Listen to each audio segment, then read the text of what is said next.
Welcome to the Genius Factory. Enjoy the video.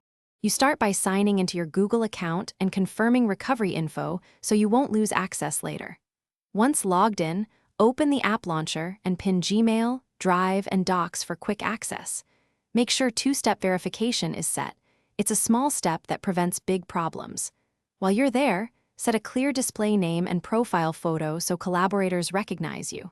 Now that accounts and security are ready, move on to organizing files and permissions for real work.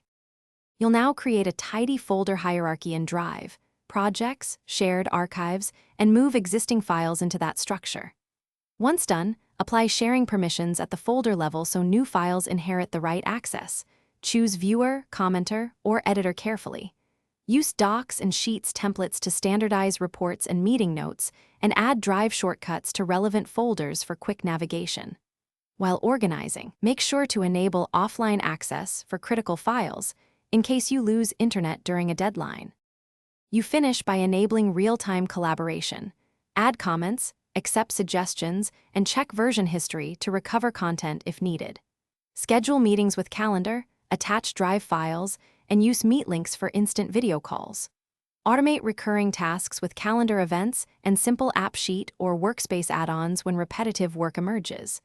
If something goes wrong, first check storage quota and internet sync, then confirm Drive app settings and permission levels.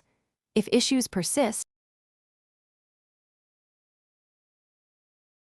Thanks for watching. If you found this helpful, don't forget to like and subscribe.